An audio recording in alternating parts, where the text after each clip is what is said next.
সুপ্রিয় দর্শক, আসসালামু আলাইকুম। বিএনপি চেয়ারপারসন সাবেক প্রধানমন্ত্রী বেগম খালেদা জিয়া, যিনি আপসহীন নেত্রী, তিনি আমাদের মাঝে আর নেই। দিনভর এ নিয়ে গণমাধ্যমে, জাতীয় এবং আন্তর্জাতিক অঙ্গনে কথা হয়েছে। আজ আমরা তাকে নিয়ে এই মুহূর্তে দেশনেত্রী বেগম খালেদা জিয়া মহাকাব্যিক এক জীবনের অবসান শীর্ষক একটা আলোচনা করব, টকশো করব। দুজন অতিথি এরই মধ্যে আমাদের মাঝে এসে উপস্থিত হয়েছেন, আমি পরিচয় করিয়ে দিচ্ছি। আমাদের সঙ্গে রয়েছেন মোফাজ্জল করিম, সাবেক সচিব ও রাষ্ট্রদূত। আরও রয়েছেন এম আবদুল্লাহ, ব্যবস্থাপনা পরিচালক, বাংলাদেশ সাংবাদিক কল্যাণ ট্রাস্ট ও সাবেক সভাপতি, বাংলাদেশ ফেডারেল সাংবাদিক ইউনিয়ন। আপনাদের দুজনকেই স্বাগত জানাচ্ছি। আজকের এই দিনটি আসলে আমাদের জন্য, বাংলাদেশের মানুষের জন্য, বাংলা ভাষাভাষীদের জন্য খুবই বেদনাদায়ক। এম আবদুল্লাহ, আপনি দীর্ঘদিন বিএনপি বিট করেছেন, বেগম খালেদা জিয়ার খুব কাছাকাছি থেকে রিপোর্ট করার সৌভাগ্য আপনার হয়েছে। আসলে তার এই চলে যাওয়ার মধ্য দিয়ে যে গণতান্ত্রিক যে অগ্রযাত্রা, সেই অগ্রযাত্রাটা কতটা ক্ষতিগ্রস্ত হলো? ধন্যবাদ আপনাকে এবং এসব যারা দেখছেন এবং দেখবেন সবাইকে শুভেচ্ছা জানাচ্ছি, এবং আমার সহ আলোচক, একটু জোরে বলেন, সহ আলোচক বিশেষ করে আমাদের শ্রদ্ধাভাজন সাবেক সচিব মোফাজ্জল করিম, তাকেও স্বাগত জানাচ্ছি, শুভেচ্ছা জানাচ্ছি। দেখুন, বেগম খালেদা জিয়ার যাওয়াটা কোনো একজন ব্যক্তি বা একটি দলের প্রধান, একজন সাবেক প্রধানমন্ত্রী শুধু তাই নয়, জাতি একজন অভিভাবককে হারিয়ে ফেললো। আমরা যখন একে একে আমাদের সমস্ত যে নেতৃত্বগুলো শূন্যতার জায়গায় চলে গেছে, তখন এই বেগম খালেদা জিয়া হয়ে উঠেছিলেন এই বাংলাদেশের মানুষের আশা আকাঙ্ক্ষার একেবারে প্রাণ কেন্দ্রে তার অবস্থান ছিল। তিনি জাতির অভিভাবক হিসেবে বাংলাদেশের, তিনি একটি দলের চেয়ারপারসন হিসেবে ছিলেন ঠিকই, কিন্তু বিগত সময় মানে নিকট অতীতের কথা যদি আমরা বলি, তাহলে উনি গোটা জাতির দল মত নির্বিশেষে সবার একজন গার্ডিয়ান হিসেবে তিনি আবির্ভূত হয়েছিলেন। এবং সবাই, আপনি দেখবেন যে অনেক মতভেদ আছে, বিভিন্ন দলের মধ্যে নিজস্ব আদর্শগত মতভেদ আছে, কিন্তু তার বিষয়ে একটা লোক আপনি খুঁজে পাবেন না যে তার জন্য আজকে খাচ্ছে না, দোয়া করছে না। এবং তার এই যে অনন্তের পথে যে যাত্রা, এই যাত্রায় তারা বেদনাহত হয়নি। আপনি দেখেছেন কিভাবে কাঁদছে, আপনি সেখানে ছিলেন যে এভার কেয়ার হসপিটালের সামনে, কিভাবে সেখানে মানুষের দল এবং সেখানে গিয়ে আহাজারি করছে, কান্নাকাটি করছে, এবং গোটা দেশ কিন্তু শোকে স্তব্ধ হয়ে আছে। এটার কারণটা কি? বেগম খালেদা জিয়া একটা প্রতিষ্ঠানে পরিণত হয়েছিলেন। তিনি একটি দলের প্রধানের থেকে একটা প্রতিষ্ঠানে পরিণত হয়েছিলেন, এবং তার যে বাংলাদেশের আধিপত্যবাদ বিরোধী যে রাজনীতি এবং আপসহীন গণতন্ত্রের পক্ষে আপসহীন নিরাপস যে রাজনীতি, সে রাজনীতির প্রতীকে রূপান্তর হয়েছিলেন।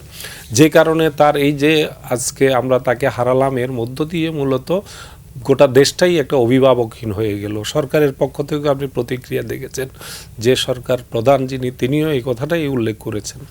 আপনি বলেছেন যে আমি তার সাথে কাজ করেছি, তার সাথে আমার দীর্ঘ সময়ের একসঙ্গে মানে পেশাগত কারণে কাজ করার আমার সেই স্মৃতি রয়েছে। একদিকে তিনি 91 থেকে 96 পর্যন্ত যখন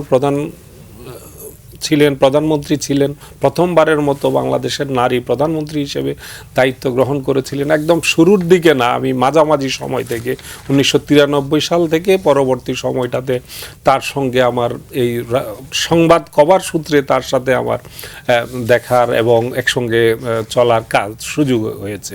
তারপরে আবার যখন 96 থেকে 2000 সাল আওয়ামী লীগের শাসনামলে তিনি যখন আন্দোলন সংগ্রাম, 4 দলীয় জোট গঠন থেকে শুরু করে অত্যন্ত নিবিড়ভাবে তার মিন্টু রোডের বিরোধী দলীয় নেত্রীর যে কার্যালয় ছিল, সেখানেই প্রত্যেক দিন আমাদের কাজের একটা রেগুলার আমাদের সেখানে পদচারণা ছিল। তার সাথে তার বক্তব্য কভার করা থেকে শুরু করে এটা ছিল। আবার 2001 সালে তিনি যখন এক ভূমিধস বিজয়ের মাধ্যমে 4 দলীয় জোটের যে সরকার করলেন, তারপরে প্রধানমন্ত্রীর কার্যালয়ে কভার করার দায়িত্ব আমার উপর বর্তেছিল, এবং পুরো মেয়াদটাই আমরা সেভাবে সেখানে কভার করছি। এছাড়া নির্বাচন কেন্দ্রিক সবচেয়ে বড় স্মৃতিগুলো তার সঙ্গে রয়েছে, যে নির্বাচন কেন্দ্রিক তিনি যে সারা দেশে সফর করেছেন, এই সফরে অধিকাংশ ক্ষেত্রেই তার সফর সঙ্গী হয়েছি, এবং হাজার হাজার মাল সর্বশেষ 2001 সালের যে নির্বাচন, এই নির্বাচন 1 অক্টোবরের যে নির্বাচন, এই নির্বাচনের আগে তো আমি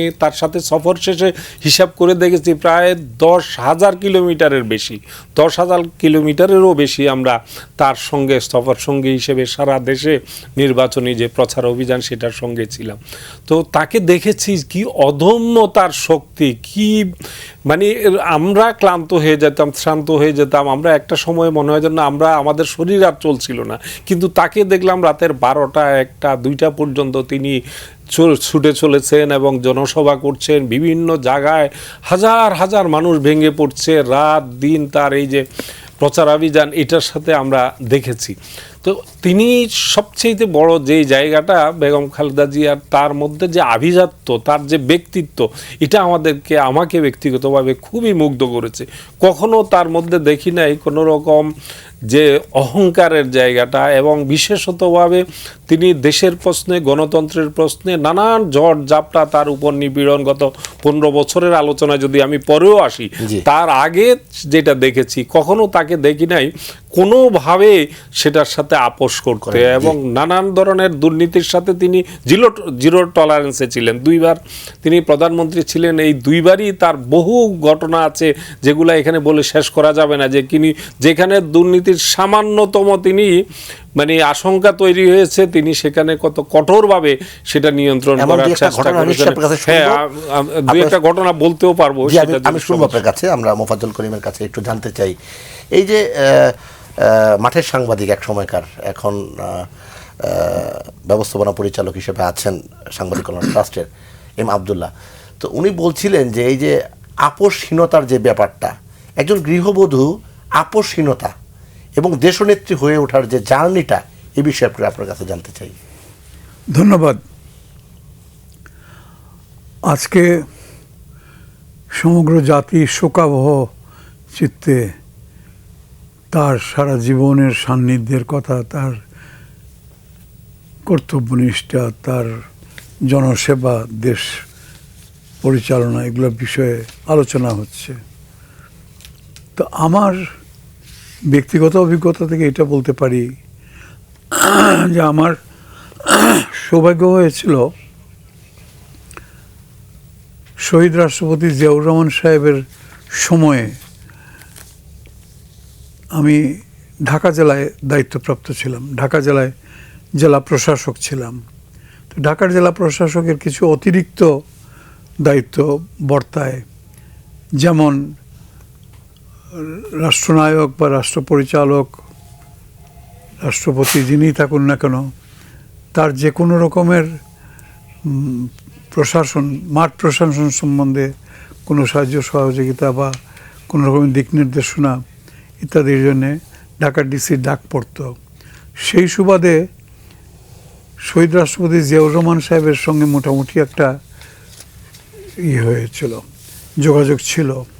তারও বছর 2 আগে আমি যখন খুলনাতে ডিসি ছিলাম, খুলনার জেলা প্রশাসক, সেই সময় প্রথম পরিচয় এই রাষ্ট্রপতি জিয়াউর রহমান সাহেবের সঙ্গে। তো তখন কিন্তু বেগম খালেদা জিয়া কোনো লাইমলাইটে ছিলেন না, কোনো রকমের কোনো রাজনৈতিক বা অরাজনৈতিক সামাজিক কোনো দায়িত্ব নেন নেই, দায়িত্ব পড়েও না তার। কারণ তখন সমস্ত দায়িত্বটা ছিল, ফোকাসটা ছিল প্রেসিডেন্ট জিয়াউর রহমানের উপরে।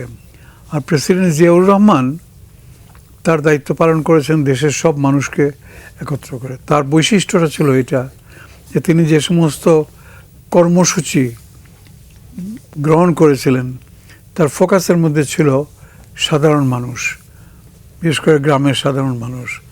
অতএব তিনি তার রাষ্ট্রপতি জীবনের প্রায় সবটুকু সময়ই, তিনি তো হঠাৎ করে তাকে এইরকম যে নির্মমভাবে হত্যা করা হলো, তার আগে সমস্তটুকু সময় তিনি, জিয়াউর রহমান সাহেব, সারা বাংলাদেশে ছুটে বেরিয়েছেন গ্রামে গঞ্জে, গ্রামের মানুষের সঙ্গে একাত্মতা করা। তার কর্মসূচি যেগুলোর জন্য আমি মনে করি, ব্যক্তিগতভাবে মনে করি যে তিনি অমর হয়ে থাকবেন। অন্ততপক্ষে আমরা রাজনৈতিকভাবে তাকে স্মরণ করি আর না করি, আমাদের বক্তব্যের মধ্যে তার নাম উচ্চারিত হোক আর না হোক, কিন্তু ইতিহাসে তার নাম স্বর্ণাক্ষরেই লেখা থাকবে জিয়াউর রহমান সাহেবের। কিসের জন্যে? যে তিনি জনগণের জন্যে, জনগণের ভাগ্য উন্নয়নের জন্য কতগুলো প্রোগ্রাম, এর আগে কিন্তু এগুলো একেবারে অচেনা ছিল। রাজনীতি যে কর্মসূচি মুখী যে রাজনীতি হতে পারে এটা ঠিক জানা ছিল না, কিন্তু এটা তিনি করলেন। সেই সময়ে আমি প্রথমে খুলনাতে ডিসি হিসাবে এবং পরে ঢাকা, বৃহত্তর ঢাকা জেলার ডিসি হিসাবে জিয়াউর রহমান সাহেবের সান্নিধ্যে এসেছি, তার কার্যকলাপ দেখেছি। তিনি আমাকে মোটামুটি অনেকগুলো দায়িত্ব দিয়ে বোধহয় ভালোই লাগতো তার। তো সেই সময় কিন্তু বেগম জিয়াউর রহমান অর্থাৎ বেগম খালেদা জিয়া, তিনি কোনো লাইমলাইটে আসেনও নাই, আসবার চেষ্টাও করেন নাই, কিছু না। তিনি রাষ্ট্রপতির স্ত্রী ছিলেন, বেশ ভালো কথা। সেটার জন্য কোনো একটা মানে ফ্যানফেয়ার বা কোনো রকমের একটা আলাদা ফোকাস, নাথিং। তিনি একজন গৃহবধূ ছিলেন, তিনি একজন সুগৃহিণী ছিলেন, সুমাতা ছিলেন। দেশের লোকে জানতো হ্যাঁ উনি প্রেসিডেন্ট সাহেবের সহধর্মিণী, এই পর্যন্তই। তারপরে যখন হঠাৎ করে 81 সালে নির্মমভাবে নিহত হলেন রাষ্ট্রপতি জিয়াউর রহমান, তখন যারা ওই দলের অর্থাৎ বিএনপির যারা দায়িত্বপ্রাপ্ত ছিলেন, যারা নেতারা ছিলেন, তারা একটা সুবুদ্ধির পরিচয় দিলেন আমি বলবো। অর্থাৎ এই সমস্ত সময়ে এই পদ নিয়ে কাড়াকাড়ি পড়ে যায়, সাধারণ সচরাচর দেখা যায়। এ বলে যে আমি হব, ও বলে আমি বেশি যোগ্য, এর দল চুঙ্গা ফুকে ওর দল, ইত্যাদি ইত্যাদি। এটা না করে তখনকার বিএনপির যারা নেতৃবৃন্দ ছিলেন, এই জিয়াউর রহমান সাহেবের আকস্মিক অন্তর্ধানের পর তারা ঠিক করলেন যে না, আমরা সম্পূর্ণ নিরপেক্ষ একজনকে করতে চাই এবং সবার যিনি আস্থা অর্জন করতে পারবেন তাকে করতে হবে। সে মিসেস জিয়াউর রহমান, বেগম খালেদা জিয়া। তো সবাই একটু চমকে উঠলো যে বেগম খালেদা জিয়া তো কোনো রাজনৈতিক ব্যাকগ্রাউন্ড বলে কিছু ছিল না, কারণ তিনি রাজনীতির মানুষ ছিলেন না, তিনি একজন গৃহিণী ছিলেন। এবং তার প্রতি মানুষের শ্রদ্ধা, ভক্তি, ভালোবাসা এই জন্যেই ছিল যে তিনি নিজেকে কোনো জাহিরও করতেন না, আমি অমুকের স্ত্রী বা আমি এই সেই ইত্যাদি কিছু না। তো যাই হোক, যখন তাকে নির্বাচন করা হলো, তিনি সবিনয়ে প্রথমে বলেছিলেন যে আমি কি পারবো, আমাকে বাদ দেন, আমি তো রাজনীতিতে ছিলাম না কোনোদিন। অন্যান্যরা যারা মহিলারা বা পুরুষ যাই হোক না কেন, রাজনৈতিক একটা পলিটিক্যাল ব্যাকগ্রাউন্ড থাকে, কি স্কুলে বা কলেজে, বিশেষ করে ইউনিভার্সিটিতে রাজনীতি ইত্যাদি করে ইত্যাদি, কিন্তু তিনি তো তা ছিলেন না। কিন্তু তবুও আমি বলবো তৎকালীন বিএনপির নেতৃবৃন্দ খুব বিচক্ষণতার পরিচয় দিলেন যে না, এটা নিয়ে খামাকা আমাদের মধ্যে কাড়াকাড়ি ইত্যাদি হবে, তাতে আপনি প্লিজ রাজি হয়ে যান। তাকে জোর করে একরকম রাজি করানো হলো। দেশবাসী চমকে উঠলো যে এই ভদ্র মহিলা তো রাজনীতির না। কিন্তু দেশবাসীর আরও বড় চমকের অপেক্ষা করতে হলো। কি খুব শিগগিরই দেখা গেলো, আরে কিন্তু খুব সুন্দরভাবে দলটা পরিচালনা করছেন। তখন দল পরিচালনার জন্য সকলের যে শ্রদ্ধা, ভক্তি, ভালোবাসা এবং সমীহের একটা অবস্থান, এটা তার ছিল। এবং তিনি তার নির্মোহ কোনো রকমের কোনো লোভ, লালসা ইত্যাদির ঊর্ধ্বে উঠে যে আচ্ছা আমি হয়েছি, তা আমার ভাই ইস্কান্দার, তাকে তোমরা ওটা করো বা তমুকরে তো ওটা করিতে, নাথিং অফ দি কাইন্ড। বিশেষ করে স্বৈরাচার এরশাদ বিরোধী আন্দোলনে তার যে আপসহীনতা, তার যে ভূমিকা, আমি জাস্ট এটাতেই এই বিষয়টাই না, এর আগে পর্যন্ত এই দায়িত্ব চাপার আগে কোনো স্বৈরাচার বিরোধী কোনো কিছুতেই তিনি তো ছিলেন না। কিন্তু যখন তিনি দায়িত্ব নিলেন বা তার উপরে অর্পিত হলো যখন দায়িত্বটা, তখন এটা অটোমেটিক্যালি এসে গেল। কারণ তখন সমস্ত দেশ স্বৈরাচারের বিরুদ্ধে আস্তে আস্তে জেগে উঠছে, খুব বেশি না হলে জেগে উঠছে। তো তখন বিএনপি আওয়ামী লীগ দুটি দলই তারা সমস্ত দেশবাসীকে সংগঠিত করলেন এবং করে এরশাদ বিরোধী আন্দোলন, এবং সেই আন্দোলনের মধ্যেও শেখ হাসিনা এবং বেগম খালেদা জিয়া দুজনেই নেতৃত্ব দিলেন বটে, কিন্তু দেখা গেল যে এই গৃহবধূ যিনি শেখ হাসিনার মতো স্কুল থেকে বা কলেজ থেকে বা একটা রাজনৈতিক পরিবারের বঙ্গবন্ধু শেখ মুজিবুর রহমানের কন্যা ইত্যাদি ইত্যাদি পরিচিতিতে, আর নিজেদের বেচারি তিনি রাজনীতি করতেন, শেখ হাসিনা স্কুল জীবন থেকেই করতেন, কিন্তু ইনি তো এরকম কিছুই ছিলেন না। কিন্তু তিনি দলটারও হাল ধরলেন ঠিক মতো, দলের সকলের আস্থাভাজন হলেন, শ্রদ্ধা অর্জন করলেন, এবং তারপরে চমৎকার ডিসিপ্লিনের মধ্যে দিয়ে দাঁড়িয়ে গেল বিএনপি। জি, এই জায়গায় আব্দুল্লাহ আপনার কাছে জানতে চাই, এই যে ডিসিপ্লিনের মধ্যে দিয়ে বিএনপি দাঁড়িয়ে গেল এবং স্বৈরাচার বিরোধী আন্দোলনের পরে বিএনপি ক্ষমতায় আসলেন, দায়িত্ব নিলেন বেগম খালেদা জিয়া। এই যে দায়িত্ব নেওয়ার পরে দেশ পরিচালনায় 91 পরবর্তী সময়টা, সে বিষয়ে তখন আপনি মাঠ পর্যায়ে রিপোর্টিং করেছেন, আপনি দেখেছেন দেশ পরিচালনায় সে সময় বেগম জিয়ার ভূমিকাটা কেমন ছিল? আপনি দেখেন, এই যে যেই কথা বললেন ক্ষমতায় আসলেন, যেটা বললেন, এই যে এটা একটা কিন্তু অবিশ্বাস্য একটা ঘটনা ছিল। 91 সালের নির্বাচনে খালেদা জিয়া ক্ষমতায় আসবেন, এটা কিন্তু কেউ বিশ্বাস করতে পারে না। আপনাদের স্মরণ থাকার কথা, তখন কিন্তু একটা খুব আলোচিত বিষয় ছিল, শেখ হাসিনা বলেছেন 10টির বেশি আসন, 10টি আসনও পাবে না বিএনপি, এটা বলেছিলেন। এটা সেই সময়ে বেশ আলোচিত হয়েছিল, পত্রিকা সংবাদপত্রে শিরোনাম হয়েছিল যে বিএনপি 10টি আসনও পাবে না। সেই বিএনপি 91 সালে যে ফলাফল করেছে, এটার পুরো কৃতিত্ব বেগম খালেদা জিয়ার নেতৃত্ব এবং ব্যক্তিত্ব। তিনি ব্যক্তিত্ব দিয়ে, নেতৃত্ব দিয়ে, স্বৈরাচার বিরোধী আন্দোলনের মধ্য দিয়ে তিনি যে শেখ হাসিনা বলেছিলেন যারা নির্বাচনে যাবে তারা জাতীয় বেঈমান হিসেবে পরিচিত হবে, এবং বেগম জিয়াকে, খালেদা জিয়াকে নির্বাচনে নেওয়ার জন্য হেন কোনো প্রচেষ্টা নাই, হেন কোনো চাপ নাই যেটা স্বৈরাচারী এরশাদ সরকার দেয় নাই। আপনি জানেন যে তাকে কিভাবে গ্রেপ্তার করা হয়েছে, সেই আপনার পূর্বানী হোটেল থেকে তাকে সেখানে গ্রেপ্তার করা হয়েছে। তিনি সেখান থেকে দলের আন্দোলন পরিচালনা করতে একটা পর্যায়ে আত্মগোপনে গিয়ে সেখান থেকে দল পরিচালনা করার চেষ্টা করছিলেন, আন্দোলন পরিচালনা করার চেষ্টা করছিলেন। সেখান থেকে গ্রেপ্তার করে তাকে গৃহবন্দী করা হলো, এবং তার উপর প্রলোভন থেকে শুরু করে এবং তার উপর চাপ থেকে শুরু করে তার দল ভেঙে টুকরো টুকরো করার চেষ্টা করে তার উপর প্রেশার দেওয়া হয়েছিল যে নির্বাচনে যাওয়ার জন্য, কিন্তু তিনি তাকে মস্কাতেও পারেনি, ভাঙা তো দূরের কথা। তো সেই জায়গাটাতে এই পুরস্কারটি কিন্তু 91 সালে যে একজন গৃহবধূ থেকে যোগদান করার পর 83 থেকে 91, মাঝখানে কত 7 বছরের ব্যবধান এরশাদ পদত্যাগ করা পর্যন্ত, এই সময়ের মধ্যে একটি দলকে, যে দলটি শহীদ রাষ্ট্রপতি জিয়াউর রহমানের যে শাহাদাতের পরে যে দলটি সবাই লিখেছিল, আমি তখনকার সংবাদপত্রগুলো এখনও আপনার কাছে মাঝে মধ্যে আমাদের সামনে আসে, আমরা দেখেছি যে বলেছে বিএনপি শেষ, বিএনপি আর কোনো দিন, এই বিএনপির শহীদ রাষ্ট্রপতি জিয়াউর রহমান বলা হতো যে তিনি ক্যান্টনমেন্ট থেকে দল করেছেন, তারপরে সামরিক শাসক ছিলেন, তার যাওয়ার মধ্য দিয়ে দল শেষ।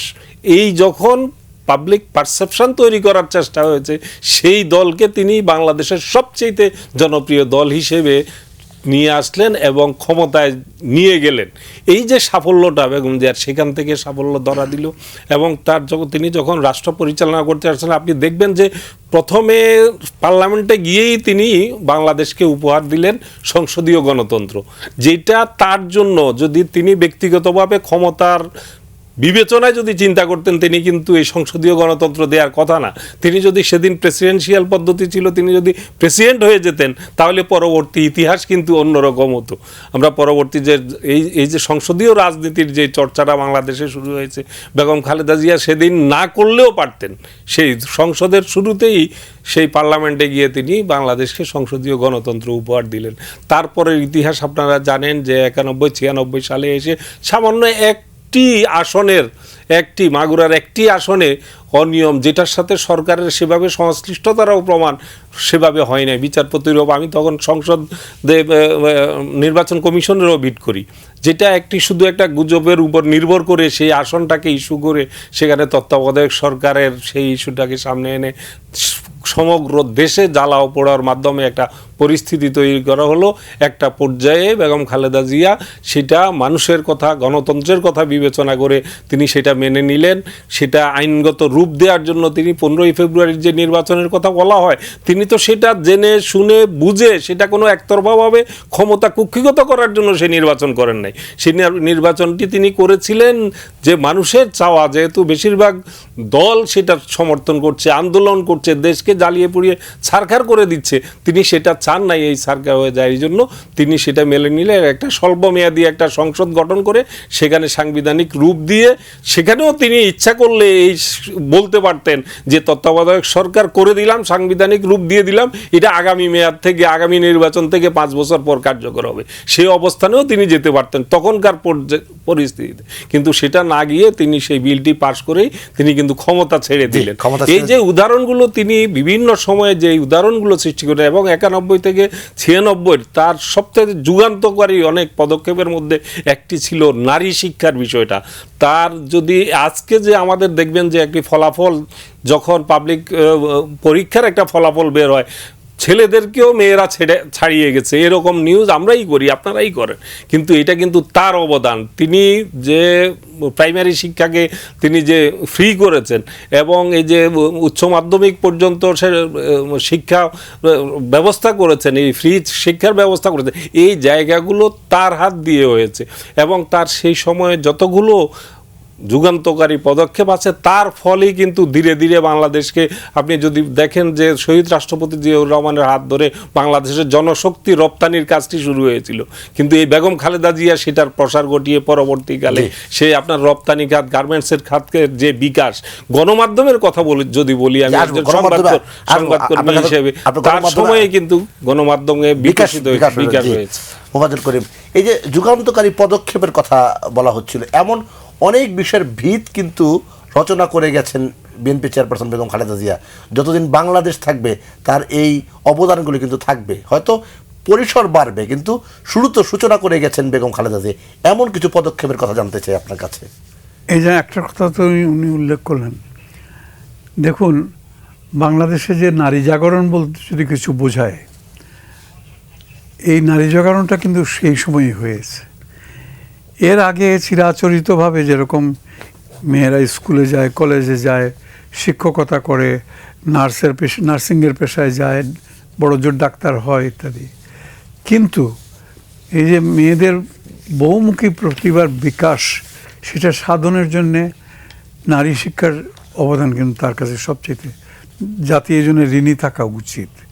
আজকে মাশাআল্লাহ বাংলাদেশের সর্বক্ষেত্রে, প্রশাসন বলুন বা অন্যান্য সবখানে, এমনকি আপনার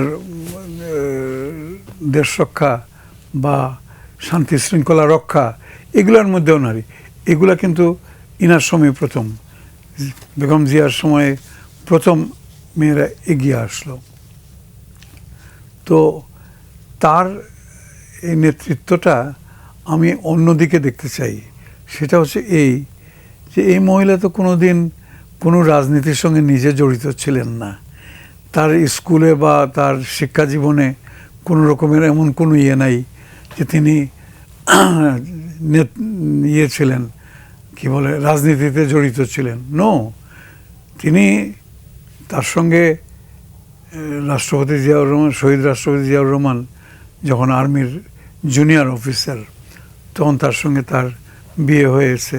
তিনি একজন সুগৃহিণী ছিলেন, সন্তানদের মানুষ করাই এটাই তার ইয়ে ছিল। তিনি যে আসলেন সেটাও জিয়াউর রহমান সাহেবের আকস্মিক শাহাদাত বরণের মাধ্যমে, এবং এটা একটা, আমি বলবো, তৎকালীন বিএনপি নেতৃবৃন্দ খুব প্রজ্ঞা এবং বিচক্ষণতার পরিচয় দিয়েছে, যে নিজেদের মধ্যে কাউলাকৌলি যেটাকে বলে বা মারামারি না করে, যে কে হবে ইত্যাদি না করে, বলে ঠিক আছে নাই করে। তো প্রথমে তো সবাই একটু বিস্মিত হয়েছিল, আমরা নিজেরাও, বলে যার কোনো রাজনৈতিক ইয়ে নাই, ব্যাকগ্রাউন্ড নাই, তিনি ছাত্র রাজনীতিতেও ছিলেন না, কিছু না, তাকে এরকম করে। তো আল্লাহর রহমত ছিল তার, এবং তার মধ্যে প্রতিভা, এটা উড়িয়ে দেওয়া যাবে না। এই যে তার মধ্যে একটা রাজনৈতিক প্রতিভা ছিল, এটা কিন্তু তিনি পরিচয় দিলেন দায়িত্বভার প্রাপ্ত হওয়ার পরে। এটা একটা বড় জিনিস, এটা শিক্ষণীয় জিনিস, এবং সেটার জন্য তিনি এই দেশের নারী জাগরণে তার নামটা আমি মনে করি লিখিত থাকবে, ইতিহাসে লিখিত থাকবে। এত কিছুর পরও তো অনেক অত্যাচার, অনেক জুলুমের শিকার হতে হয়েছে, তাকে জেলখানায় থাকতে হয়েছে। এগুলো তো পরে হয়েছে, যখন তিনি সক্রিয় রাজনীতিতে জড়িত হয়ে পড়লেন তখন এটা এ সমস্ত হয়েছে। তো সেটা রাজনীতি করতে গেলে পরে তিনিও মেনে নিয়েছেন সেরকমভাবে। কিন্তু অবাক লাগে যে একজন রাজনীতি থেকে 100 হাত দূরে একজন মানুষ, তাও মহিলা, তিনি কি করে এই রাজনীতির যে নিগৃহতা বা নির্যাতন এই সমস্ত তিনি কীরকম করে সহ্য করলেন বা কীরকম, কিন্তু তিনি তখন সম্পূর্ণ নিজেকে নিবেদন করে দিয়েছেন রাজনীতিতে। এবং যদি না করতেন তাহলে কিন্তু বিএনপির খবর ছিল, বিএনপির নেতৃত্বের মধ্যে যেটা হয়ে থাকে বাংলাদেশে, কোন্দল কোলাহল কলহ সৃষ্টি হতো, বিএনপি এরকম ইয়ে করতে পারত না। তাকে সবাই মেনে নিলেন এবং তার নেতৃত্বে, আচ্ছা তার নেতৃত্বের মধ্যে আমি ব্যক্তিগতভাবে, যেহেতু আমি তখন সরকারি চাকরি করি, তো আমি দেখেছি আমার মতে সবচেয়ে বড় গুণ ছিল তার নির্লোভ নির্মোহ আচরণ এবং সম্পূর্ণ কলুষমুক্ত একটা ইয়ে। কোনোদিন আমি তো তখন ডিসি ইত্যাদি পার হয়ে গিয়ে আর ইয়েতে ধরুন নীতি নির্ধারণী পর্যায়ে ছিলাম, সচিবালয়ে সচিব টচিব। কোনোদিন কোনো অন্যায় কিছু তার নিজের থেকে বা কেউ টেলিফোন করে তার পক্ষ হয়ে বলে ম্যাডাম এটা বলেছেন ভাই, no nothing, this is one good very rare example বাংলাদেশের ইতিহাসে। এত বড় পদে থেকেও কোনদিন কোনো কাউকে তার নাম করে বেগম খালেদা জিয়ার, আমি বেগম খালেদা জিয়ার আমি চাস্তো ভাই বা তার ভাতিজা, এই সেই, no nothing of the kind. জি, এই সমস্ত বেগম জিয়ার তো বর্ণাঢ্য রাজনৈতিক জীবন, এটা আসলে স্বল্প সময় আলোচনা করে শেষ করার কোনো বিষয় নেই। তারপর আমরা একটু ছোট ছোট করে জানতে চাই, এই যে 96-তে যে আওয়ামী লীগ ক্ষমতায় আসলো, এর পরবর্তী 2001 এবং 2001-এর পরে শাসনভার নেয়া 111, এই পুরো বিষয়টা, পুরো জার্নিটা একটু জানতে চাই আপনার কাছে। 96-তে আওয়ামী লীগ যখন এক ধরনের, সে নির্বাচনটা পরের আওয়ামী লীগের গত 15 বছরের নির্বাচনের তুলনায় একটু ভালো হয়েছে, কিন্তু সেই নির্বাচনের পিছনে অনেক দূরভিসন্ধিমূলক অনেক কাণ্ডকীর্তন হয়েছে। তারপরে আওয়ামী লীগ 21 বছর পর ক্ষমতায় আসার পরে সেই সময়টাতে আপনি দেখেছেন যে সারা দেশে গডফাদারের রাজত্ব কায়েম হয়েছিল। ফেনীতে জয়নাল হাজারী, নারায়ণগঞ্জে শামীম ওসমান, লক্ষ্মীপুরে তাহের, গোলন্দাজ, এই যে সারা দেশব্যাপী যে সন্ত্রাসের রাজত্ব কায়েম হয়েছে এবং বিরোধী দলের উপর যে নিপীড়ন শুরু হয়েছে, এর বিরুদ্ধে বেগম জিয়া কিন্তু আবারও সেই 90 সালের আগের মতো স্বৈরাচার বিরোধী আন্দোলনের মতো সেই আন্দোলনকে এমনভাবে সংগঠিত করেছেন যে একটি পর্যায়ে তিনি আওয়ামী লীগ বিরোধী সকল শক্তিকে এক ছাতার নিচে নিয়ে এসেছেন, যে কারণে সেই আন্দোলনটি সফল হয়েছিল। এবং সেই আন্দোলনের মধ্য দিয়ে 2001 সালের নির্বাচনে আপনি দেখেছেন 91 সালে যেখানে তিনি মাত্র 116টি আসনে জয় পেয়েছিলেন, অন্যদের সহযোগিতায় সমর্থনে পরে 140টি আসন পেয়েছিলেন 91 সালে, বাকিটা সমর্থনের মাধ্যমে হয়েছে। সেই জায়গাটাতে 96 সালে পেয়েছিলেন 116টি আসন, এবং সেটাও ছিল বাংলাদেশের বৃহত্তম বিরোধী দল হয়ে উঠেছিল সংসদে। তারপরে 2001 সালে আমরা দেখলাম যে 2 শতাধিক আসনে তিনি ভূমিধস বিজয় নিয়ে সেই 1 অক্টোবরের নির্বাচনে বিজয় অর্জন করলেন। এই যে বেগম জিয়ার 4 দলীয় জোট গঠনের পুরো সময়টাতে কাছে থেকে আমরা দেখেছি, যেটা আমি বলছিলাম যে মিন্টু রোডের 29 মিন্টু রোডের সেই পুরো বাংলাদেশের প্রাণকেন্দ্র হয়ে উঠেছিল তখন 29 মিন্টু রোড, সেখানে 4 দলীয় জোট গঠনের মধ্য দিয়ে তিনি সে আন্দোলনকে, সে রাজনৈতিক আওয়ামী লীগ বিরোধী সকল শক্তিকে ঐক্যবদ্ধ করে তিনি সেই 2001 সালের সেই বিজয়টি ছিনিয়ে এনেছিলেন। এবং 2001 সালের পর থেকে আমরা দেখেছি যে 4 দলীয় জোট সরকার অনেকগুলো অর্থনৈতিক সংস্কারের কাজগুলো কিন্তু 2001 সালের বেগম জিয়ার সরকারের সময়ে বেশি জোর দেওয়া হয়েছিল, এবং অর্থনৈতিক অনেকগুলো সংস্কারের কাজ সেই সময়ে উন্নয়নের নতুন অনেকগুলো উন্নয়ন কাজ তিনি হাত দিয়েছিলেন।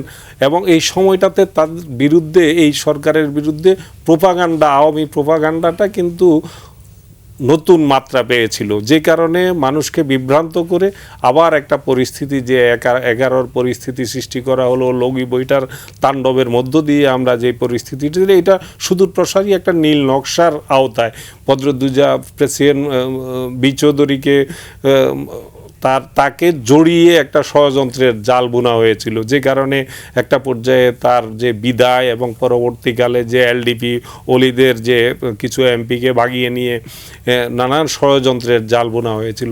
এই বিষয়গুলো তিনি যেভাবে মোকাবেলা করতে হয়েছে, একদিকে দেশের উন্নয়নের দিকে যতটা না তাকে মনোযোগ দিতে পেরেছেন, তার চাইতে এই যে আধিপত্যবাদী শক্তির যে ষড়যন্ত্র, এগুলো মোকাবেলা করতে গিয়েও কিন্তু তাকে অনেক হিমশিম খেতে হয়েছে। আপনার কাছে আসবো আবারও, মোফাজ্জল করিম। এই যে সাংবাদিক এম আব্দুল্লাহ উনি বলছিলেন যে এই যে দীর্ঘ সময় যে বেগম জিয়ার সংগ্রামী জীবন, শুধু যে তিনি একবারে মসৃণ পথে হেঁটেছেন তা তো নয়, তার মধ্যে অনেক ধরনের বাধা বিপত্তি এসেছে, এবং সবশেষ দেখেছি গত 15 বছর একবারে লাগাতার তিনি সংগ্রামের মধ্য দিয়ে ছিলেন। এই যে সংগ্রামী জীবন, এই জীবনের মাধ্যমে তিনি কেমন উচ্চতায় তার নিজেকে নিয়ে গেলেন? আচ্ছা, এটা অত্যন্ত গুরুত্বপূর্ণ একটা প্রশ্ন করেছেন আপনি। ভাবতে অবাক লাগে যে ব্যক্তিটি, মহিলাও বলছি না, যে ব্যক্তিটি জীবনে কোনোদিন রাজনীতির ধারে কাছেও ছিলেন না, তিনি একজন সেনা কর্মকর্তার গৃহিণী ছিলেন, স্ত্রী ছিলেন, এবং তার কোনো শিক্ষা জীবনে বা কোনোদিন কোনো রাজনীতির কোনো ব্যাকগ্রাউন্ড নাই, কিছু না। তিনি রাজনীতিতে আসলেন, রাজনীতিতে এসে দেখলেন যে এই জায়গাটা এটা বিভিন্ন রকমের সমস্যায় আকীর্ণ, এবং এই সমস্যাগুলোর মধ্যে বেশিরভাগই হচ্ছে কি আপনার কূটনীতি, কূটচাল, এই ষড়যন্ত্র, এর মধ্যে আবার মারামারি কাটাকাটি তো আছেই আর কি। তো ভাবতে আমার কাছে যেটা বিস্মিত লাগে যে যার কোনো রাজনৈতিক ব্যাকগ্রাউন্ড নাই, যিনি কোনো রাজনীতিবিদের কন্যা নন, যে বাবা একজন বড় রাজনীতিবিদ ছিলেন বা মন্ত্রী ছিলেন ইত্যাদি, নাথিং, বা স্বামী, কিচ্ছু না, তিনি কেমন করে? এটার একমাত্র জবাব পাই এটাই, যে এটা বিধিদত্ত, এটা আল্লাহ রাব্বুল আলামিন তার মধ্যে এই প্রজ্ঞাটুকু এই রাজনীতিকে, তাছাড়া কোনো রকমের কোনো হিসাব মিলানো যায় না। কারণ যিনি রাজনীতি কোনোদিন করেন নাই, রাজনৈতিক পরিবার থেকে আসেন নাই, কেমন তিনি মোটামুটি পরিণত বয়সে রাজনীতির মুখোমুখি হলেন, হয়ে তারপরে একেবারে রাজনীতির পাগলা গোড়ায় চড়েই বসলেন এবং এটাকে নিয়ন্ত্রণে নিয়ে আসলেন। তো এটা এর পরেরটুকু যেটা আমি বলবো, এটা হচ্ছে তার ওই যে আল্লাহ যে মেধাটা দিয়েছিলেন, সেই মেধা কাজে লাগিয়ে তিনি এটা সফল হয়েছেন। জি এম আব্দুল্লাহ, যেখানে আমরা শেষ করতে পারিনি, অনুষ্ঠান একেবারে শেষ পর্যায়ে, যে বিগত 15 বছর ফ্যাসিবাদ বিরোধী আন্দোলনের নেতৃত্বে ছিলেন বেগম খালেদা জিয়া, কিন্তু কখনোই আপোষ করেননি। এই যে তার এই আপোষ না করার যে অঙ্গীকার, এবং তিনি বাংলাদেশের মাটিতে শেষ নিঃশ্বাস ত্যাগ করলেন, এর মধ্য দিয়ে আসলে আগামী প্রজন্মের কাছে, জেনজিদের কাছে কি বার্তা যাচ্ছে? তিনি যে 2001 সালের নির্বাচন পরবর্তী এবং 2007 সালের যে ষড়যন্ত্র, মঈন ফখরুদ্দিনের ষড়যন্ত্রের মাধ্যমে, নীল নকশার মাধ্যমে যে তাকে ক্ষমতার বাইরে ঠেলে দেয়া এবং তাকে গ্রেপ্তার করা, এবং তার বিরুদ্ধে আজ পর্যন্ত কিন্তু কেউ বলার চেষ্টা করেন যে 2001 থেকে 6 সালে দুর্নীতির ঘটনা ঘটেছে, কিন্তু আজ পর্যন্ত বড় বড় যেই কয়টা অভিযোগ করা হয়েছে কিন্তু একটাও কিন্তু গত 15 বছরে প্রমাণ করতে পারে নাই। খালেদা জিয়ার বিরুদ্ধে যে বানোয়াট অভিযোগ করা হয়েছে সেটা আপনি বিএনপিতে কাজ করেন, আপনি জানেন এটা কতটা ভিত্তিহীন এবং হাস্যকর। এবং এবং আমি মনে করি শেখ হাসিনা নিজেও জানেন যে সেখানে 2 কোটি টাকা 6 কোটি 8 কোটি টাকায় উন্নীত হয়েছে ব্যাংকে, সেখানে যার সাথে তার সিগনেচারের কোনো সম্পর্ক পর্যন্ত ছিল না। বেগম খালেদা জিয়ার দুর্নীতির ব্যাপারে আমি স্পেসিফিক আগে বলেছিলাম যে একটি কথা বলবো। একটা অভিযোগ আছে তার শাসনামলে যে বিদ্যুৎ খাতে সেভাবে উন্নয়ন হয় নাই। আমি তখন প্রধানমন্ত্রী বিটে কাজ করি, দায়িত্ব পালন করি। আমি দেখেছি বিদ্যুৎ, তিনি প্রধানমন্ত্রী হিসেবে একই সঙ্গে জ্বালানি মন্ত্রণালয়ের দায়িত্বেও ছিলেন। তিনি সেখানে সবচেয়ে সৎ সচিবদেরকে সেখানে তিনি পোস্টিং দিতেন, যাতে এই খাতে, যেহেতু দুর্নীতিগ্রস্ত খাত, এই খাতে যাতে কোনো রকম দুর্নীতি না হয়। তার কাছে ফাইল যাওয়ার পর বেশ কয়েকটি বড় বড় বিদ্যুৎ কেন্দ্রের ফাইল যাওয়ার পর তখনকার ডক্টর কামাল সিদ্দিকী তাকে জানালেন যে এই ফাইলগুলোতে আমলা লেভেলে বা নিচের পর্যায়ে কিছুটা দুর্নীতির অভিযোগ আছে। তিনি একটি প্রকল্প তিনি শেষ পর্যন্ত অনুমোদন দেন না, যে কারণে বিএনপি আমলে বিদ্যুতের যে প্রকল্পগুলো, তিনি বিদ্যুৎ প্রকল্প বাস্তবায়নের যে জায়গাটি, সেই জায়গাটিতে তিনি দুর্নাম নিয়েছেন কিন্তু দুর্নীতিকে প্রশ্রয় দেন নাই তিনি। তার এই জন্য তাকে পরবর্তীতে দুর্নাম সইতে হয়েছে, কিন্তু দুর্নীতির ফাইল উনি সেই ফাইলে তিনি সায় দেন নাই, দস্তখত করেন নাই। এভাবে তার সাথে দুর্নীতির দূরতম কোনো সম্পর্ক ছিল না। বেগম জিয়া ছিলেন অত্যন্ত, আমি মনে করি যে আমরা ঠাট্টা করে বলতাম কিপটে, অত্যন্ত সাদামাটা জীবন যাপন করতেন তিনি। তার খাওয়া দাওয়ায় আপনি দেখবেন যে তার যদি জীবনী পড়েন সেখানে দেখবেন যে ভাত, সবজি, ডাল, মসুর ডাল, এই হচ্ছে তার পছন্দের খাবারের তালিকা। এবং তার যে চলাফেরা, আমরা তার যে পারিবারিক লাইফস্টাইল যারা জানেন, কাছে থেকে দেখেছেন, তারা দেখবেন যে তাকে আমরা বলতাম যে একেবারেই এই জায়গাটাতে তিনি সাদামাটা ছিলেন এবং কোনো লাক্সারি লাইফের প্রতি তার কখনো আকর্ষণ ছিল না। যেমনটি শহীদ রাষ্ট্রপতি জিয়াউর রহমানের সময় আমরা শুনেছি অনেকগুলো কাহিনী সেখানে শোনা যায় যে জিয়াউর রহমানের পোশাক তার সন্তানরা ছোট করে পড়েছেন। তো সেটার ধারাবাহিকতা, সেই চরিত্র, সেই বৈশিষ্ট্য বেগম খালেদা জিয়া ধারণ করেছেন।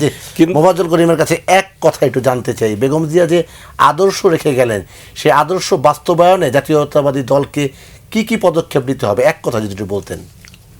শুধুমাত্র বক্তৃতা, বিবৃতি, বক্তব্য ইত্যাদি আর স্লোগান ইত্যাদির মধ্যে না রেখে তার যে আদর্শ, যেটা একটু আমরা সামান্য আলোচনা করলাম বা সবাই এটা জানে, এটা ওই দলটির মাধ্যমেই, যদি এটা কেউ যদি করতে হয় তাহলে তার দল যেটা বিএনপি, সেই বিএনপির মাধ্যমেই করতে হবে, প্রতিফলিত হতে হবে, যাতে করে বিএনপির নেতৃবৃন্দের চালচলনে এটা প্রকাশিত হয়, জীবন ধারণে এটা প্রকাশিত হয়।